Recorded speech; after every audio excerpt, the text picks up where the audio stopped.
So in this lecture we will be looking at stoichiometry and उसमें हम देखेंगे applications of जितना भी हमने मोल कॉन्सेप्ट में पढ़ा, हमने पढ़ा moles is given mass by molar mass, and in a solution we saw moles of solute is molarity into volume.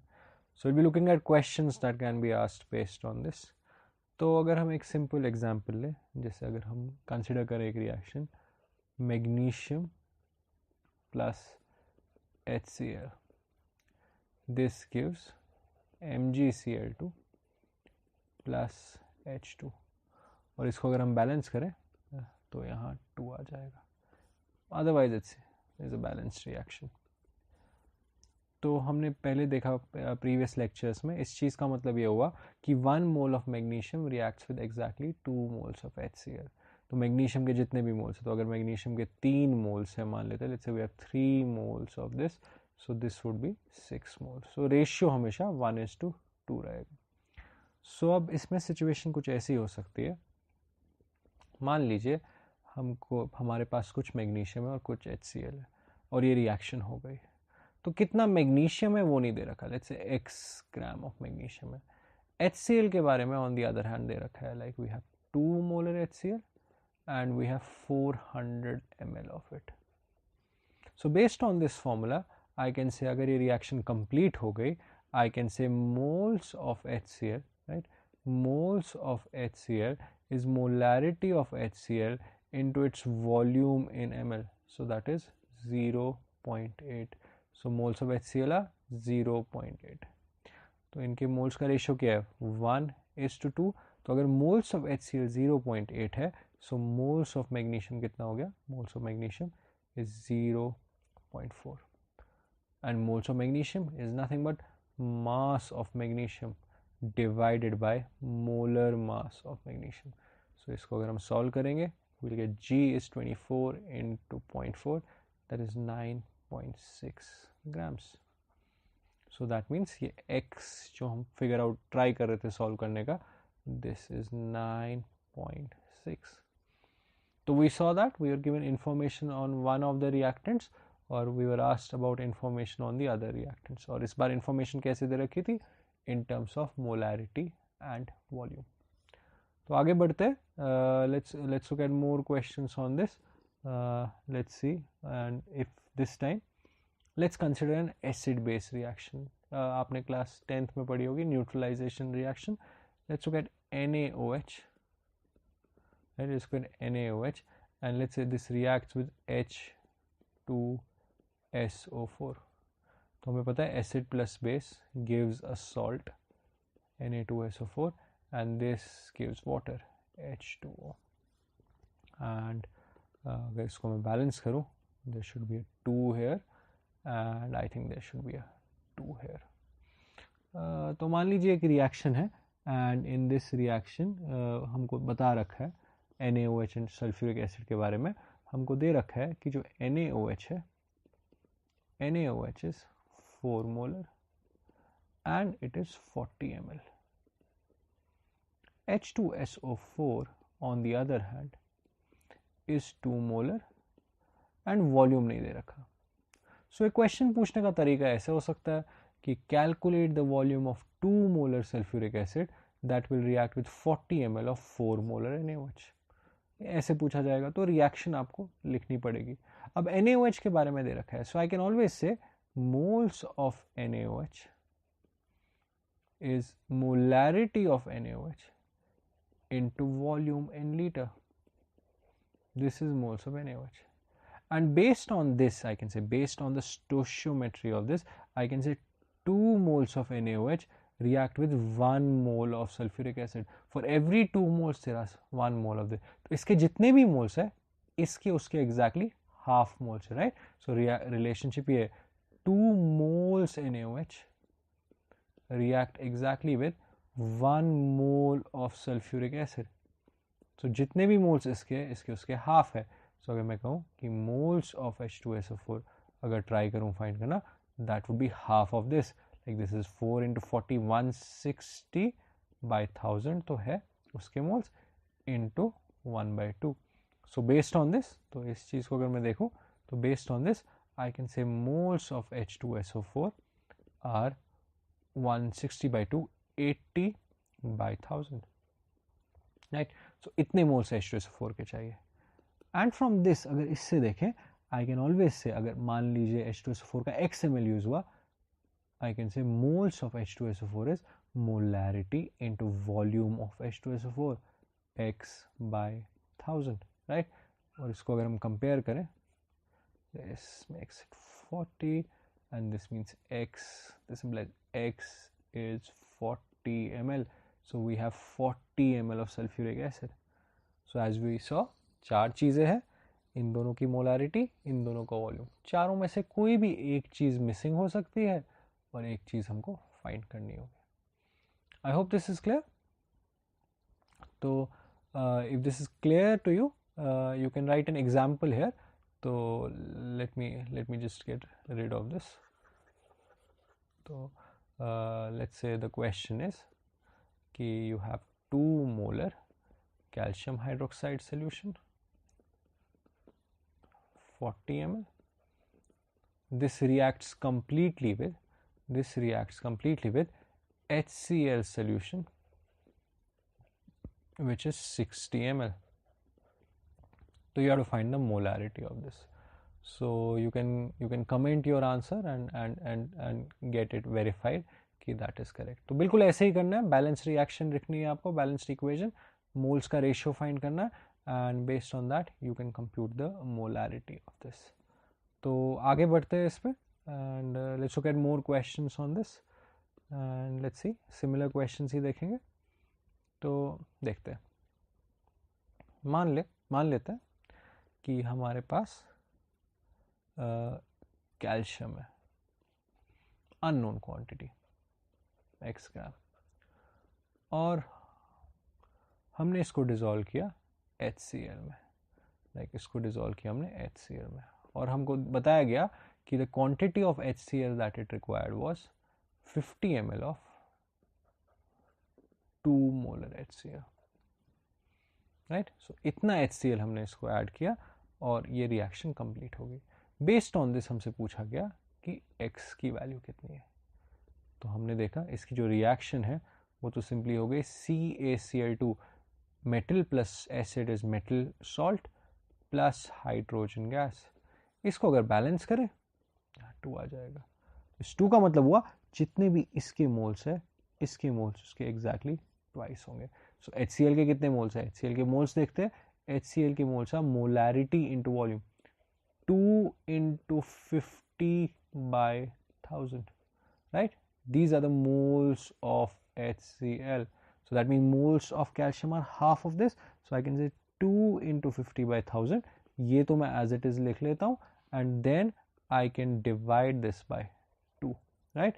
So this becomes moles of calcium, right? So इससे मेरे को समझ आ गया, moles of calcium is 2 and 2 cancel हो गया, is 50 by 1000. Moles of calcium is nothing but mass of calcium by its molar mass, right? So ऐसे कह सकते हैं. तो इसका मतलब G कितना हुआ, G हुआ 40 into 50 to 1000 by 1000, that is 2 grams. So that means we have exactly 2 grams of calcium to start with. तो इसमें एक सवाल ऐसा भी आ सकता है, indirect way of asking the same question could have been, कि शुरू में मैं आपको बता देता, इंस्टेड ऑफ टेलिंग यू कि x ग्राम है, I told you that I have 2.5 gram of impure carbon, like impure. There's some impurities. हम assume करेंगे वो impurities इसके साथ react नहीं करते. Hence find the percentage purity. Like इस sample की percentage purity करनी है. तो आप ऐसे ही solve करेंगे question. आप question solve करेंगे and you'll figure out mass of calcium is 2 grams. तो देखो इस चीज़ का मतलब ये हुआ कि हमारे पास 2.5 ग्राम इम्प्योर कैल्शियम है. इम्प्योर कैल्शियम का मतलब कि इसमें कितना कैल्शियम है नहीं पता है, 2 ग्राम भी हो सकता है, 1 ग्राम भी हो सकता है, आधा ग्राम भी हो सकता है. तो इसलिए आप अज्यूम करेंगे कैल्शियम x ग्राम है. आपने कैल्शियम के लिए सॉल्व किया, 2 ग्राम मिल गया. तो परसेंटेज प्योरिटी क्या हो गया, जितना भी प्योर था divided by total into 100, sorry into 100. सो इसको अगर आप देखेंगे ये आ जाएगा 80. So this is 80% pure. I hope this is clear to everyone. So moving on, let's look at more questions on this. तो इसमें बहुत सारे क्वेश्चंस होते हैं. So this is the most commonly section of mole concept. So let's look at a salt this time. Let's look at sodium carbonate. Sodium carbonate you need to understand first. Sodium carbonate की अगर हम बात करें, Na2CO3 एक salt है. It's a salt which comes from NaOH and it comes from carbonic acid. It's a weak acid, right? ये weak है और ये strong base है. So इसमें एक strong base है और weak acid है. So overall this ends up being basic. So this is a basic salt because it's come from a strong base and a weak acid. So you can understand NaCl is a neutral salt. Why is NaCl neutral? Because it comes from a strong base NaOH and a very strong acid HCl. So overall it's neutral. So Na2CO3 is basic. The implication of that is it can react with an acid. It can react with HCl to give what? To give NaCl plus H2CO3 or to give H2O plus CO2. So if I balance this, abhi it doesn't seem to be balanced. I think I need to apply a 2 here and I need to apply a 2 here. Now this seems to be balanced. तो इसमें भी similar question ही होगा. Question सब एकदम same type के होंगे. Do you have x gram of sodium carbonate reacts completely with 40 ml of 4 molar HCl. Hence x बताइए कितना है. तो हम देखेंगे moles of HCl जो है वो क्या है, molarity into volume in liter. ये आ गया moles of HCl. ये रेशियो कितना है, 1:2. तो जितना भी HCl का मोल है Na2CO3 का जो मोल होगा वो एकदम इसका हाफ होगा. So I can say moles of Na2CO3 is half the moles of HCl, right? Ratio is 1:2. So moles of Na2CO3 is half of this. So that is 1/2 into 4 into 40, 160 by 1000. So this is moles of HCl. Sorry, moles of Na2CO3. Moles of Na2CO3 is mass of Na2CO3 divided by its molar mass. इसका molar mass है 106. ठीक है, Na2CO3 का molar mass is 106. So you can calculate this. तो this shouldn't be that difficult. तो आपका mass जो आ जाएगा, the mass you will get is 106 और यहाँ आ जाएगा this is basically 80/1000. So 80/1000 is 0.08. तो इसको देखेंगे 8 into 106 is 848. So 0.08 है. So 8.48 grams of Na2CO3. I hope this is clear. So keeping this in mind, let's look at the next question. ठीक है, अगले क्वेश्चन को देखते हैं. जो हमने कॉन्सेप्ट देखा है of Na2CO3 और this concept of this being a basic salt and NaCl being a neutral salt. So we'll keep this in mind for our next question. ठीक है, so let's look at our next question. तो एक काम करते हैं, हम इधर ही देखते हैं उस क्वेश्चन को.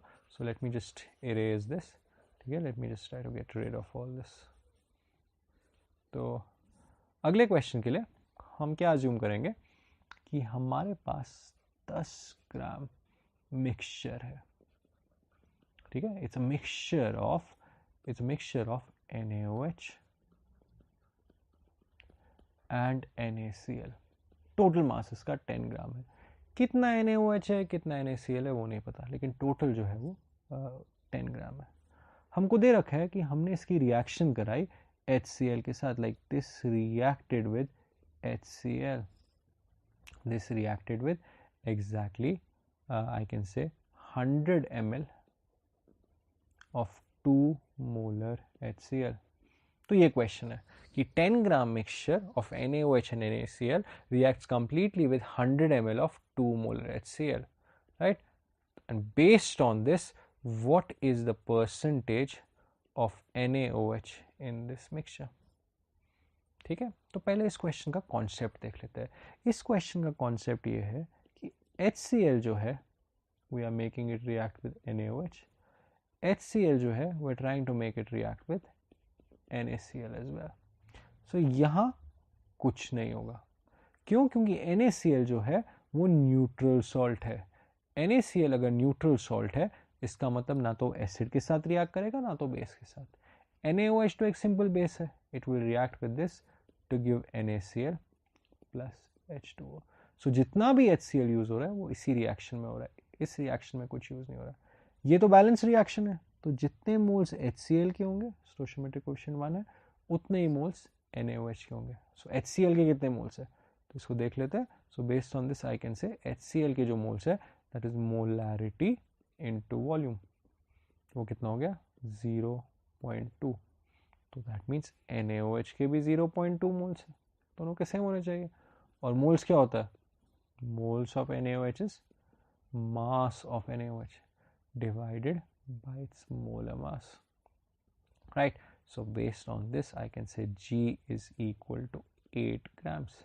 तो ये कितना आ गया? ये आ गया 8 ग्राम. ये कितना आ गया? 2 ग्राम.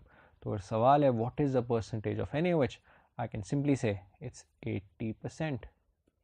और सवाल है what is the percentage of NaCl, I can simply say it's 20%.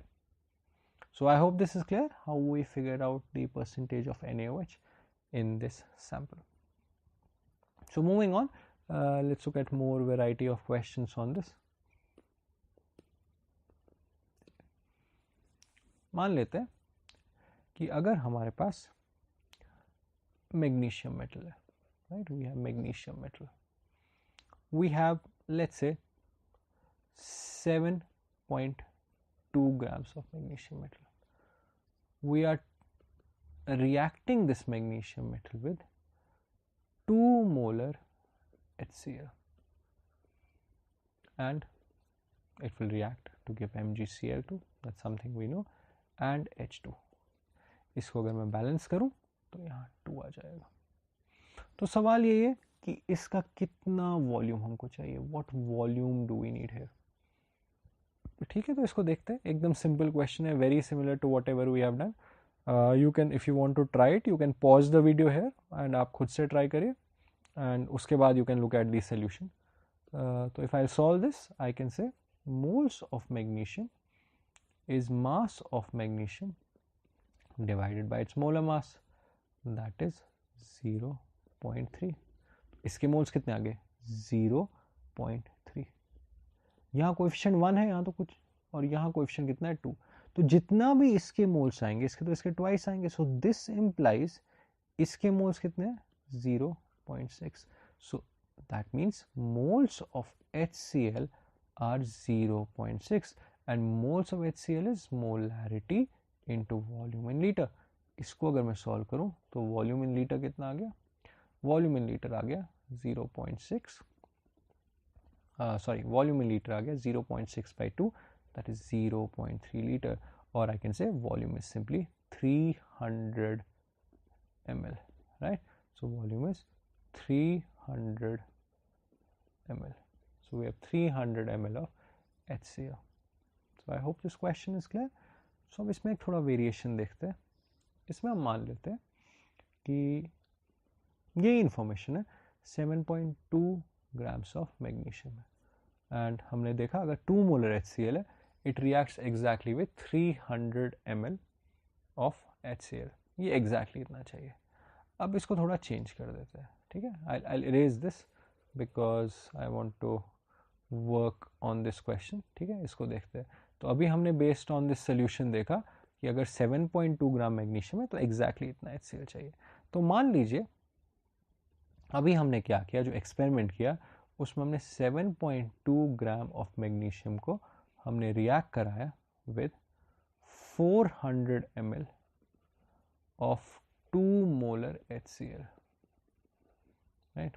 ये हमने रिएक्शन कराई, राइट. इनकी हमने आपस में रिएक्शन करा दी, और हमसे सवाल आ गया कि find the moles of excess acid. तो हमने तो पिछला पार्ट कर लिया, हमको तो दिख रहा है कि चाहिए 300 ml था और हमने कितना ऐड किया? 400 ml. मतलब ज़रूरत से ज़्यादा तो एसिड ऐड हुआ है, तो उसके मोल्स फाइंड करने की कितना ज़्यादा ऐड हुआ. तो अगर हमने पिछला क्वेश्चन नहीं भी किया होता, इस लैंग्वेज से ही हमको समझ आना चाहिए कि एसिड ज़रूरत से ज़्यादा ऐड हुआ है, राइट। तो अभी हम देखते हैं जो हमने पिछला क्वेश्चन किया, अगर आप वीडियो को थोड़ा रिवाइंड करेंगे उसमें अगर आप देखेंगे हमने फाइंड किया उस क्वेश्चन में, लाइक हमने सॉल्व किया कि मोल्स ऑफ HCl जो चाहिए वो हमको चाहिए 0.6, right. This is moles of HCl that are required, right. और अभी हमने कितना HCl ऐड किया, इसमें हमने HCl इतना ऐड किया, सो आई से moles of HCl added, moles of HCl added are 2 into 0.4 that is 0.8 हमने ऐड किया, रिक्वायर कितना था 0.6, तो what is the moles of HCl that remain? Moles of HCl that remain are 0.2, right? So from this we figured out that अगर हमने 7.2 ग्राम of magnesium में 400 ml of 2 mole HCl add किया तो इतना मोल ऑफ HCl जो है वो बच जाएगा, मैग्नीशियम जो है वो खत्म हो जाएगा, राइट। सो मैग्नीशियम खत्म हो गया तो रिएक्शन रुक जाएगी, तो जब रिएक्शन रुक जाएगी magnesium would be over but there would still be 0.2 moles of this left. So magnesium की वजह से रिएक्शन रुक गई, राइट। मैग्नीशियम की वजह से रिएक्शन लिमिट हो गई, so magnesium in this reaction is the limiting reagent. So magnesium becomes the limiting reagent. So जिस भी चीज की वजह से रिएक्शन खत्म हो जाए वो limiting reagent है, या जो भी चीज पहले खत्म हो जाए that becomes the limiting reagent, right? So इसका मैं आपको एक और एग्जांपल बताता हूँ limiting reagent का, काफी इंपॉर्टेंट कॉन्सेप्ट है।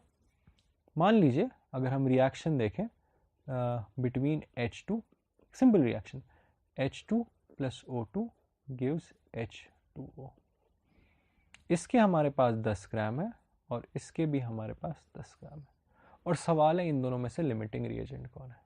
तो हम सिर्फ एक पे फोकस करते हैं, हाइड्रोजन पे फोकस करते हैं, तो पहले तो लेकिन बैलेंस करना पड़ेगा। सो बैलेंस करने के लिए I can put 2 here 2 here और I can simply put half here, ठीक है। तो मोल्स ऑफ H2 देखते हैं, moles of H2 are 10/2 that is 5, so इतने मोल्स ऑफ H2 है। अगर H2 के 5 मोल है तो O2 के कितने मोल्स है, half of that, because 1:1/2, so moles of O2 required are 5/2 that is 2.5, right. So for 5 moles of H2 we need 2.5 moles of O2, but how much of O2 do we have, वो भी देख लेते हैं। Moles of O2 that we have is 10 by molar mass of O2 that is 32। अब इसको मैं exact calculate नहीं कर रहा हूँ, लेकिन ऑब्वियसली दिख रहा है ना कि जितना ऑक्सीजन हमारे पास है that is much less than जितना ऑक्सीजन हमको चाहिए, ये काफ़ी कम है। तो मतलब ऑक्सीजन तो है वो तो बहुत पहले ख़त्म हो जाएगा, राइट। तो ऑक्सीजन तो बहुत पहले ख़त्म हो गए, 5 मोल तो यूज़ हो ही नहीं पाएंगे।